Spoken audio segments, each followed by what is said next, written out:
Morning Tanzania, afternoon Africa. Let's assume it. Leo tunataka tujadili kidogo habari ndogo kidogo, itachukua dakika 2 au 3 tu, niazime dakika hizo. Leo niko kwenye msitu mmoja hivi katika ardhi za watu, ambako kwa neema ya Mungu nimepata bahati ya kutembelea, lakini nikaona sio mbaya tujadili mambo machache sana. Jambo hilo tujadili kwa upana kidogo. Moja ya kanuni ya kiungu ni mtu mwenye hekima au mtu mwenye busara huwarithisha wana wa wanae urithi. Yaani kwa lugha nyingine, mtu mwenye hekima au busara huwarithisha wana wa wanae, huachia alama wana wa wanae urithi. Let's say sasa nataka nizungumze kwa mtu mkuu sasa.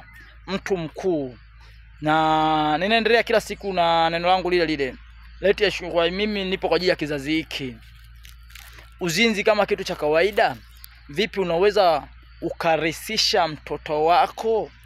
Vipi mtoto wako akiwa mzinzi activated unaweza ukawa proud? Kama huwezi kuwa proud, maana yake nini? Sio kitu cha busara, sio kitu chema. Na kama sio kitu chema, kwa nini wewe unakiona kitu cha kawaida, au unataka kusema kuwa ndo dhambi yetu vijana? Okay, kuna kauli mnaitumia, mnasema hivi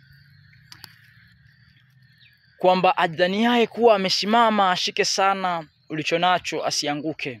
Lakini mnamsahau Paulo anasema hivi kwenye Korintho 1:11 mstari wa kwanza 11:1. Anasema nifuateni mimi kama mimi ninavyomfuata Kristo. Paulo ambaye anasema tumfuate yeye ndiye ambaye alisema kama mkishindwa kabisa basi mtu awe na mke mmoja. Kanuni ya kiungu hiyo.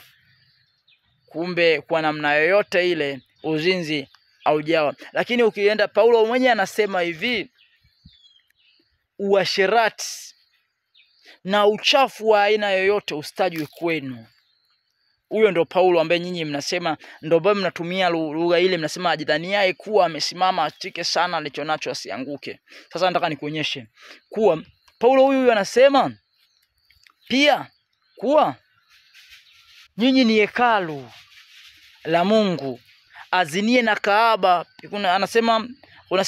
Paulo anasema kwenye Korintho, anasema kwa maana nyinyi ni hekalu, azinie na kahaba huwa mwili mmoja, alalaye na kahaba huwa mwili mmoja. Kwa kuwa mtu hufanya dhambi zingine zote nje ya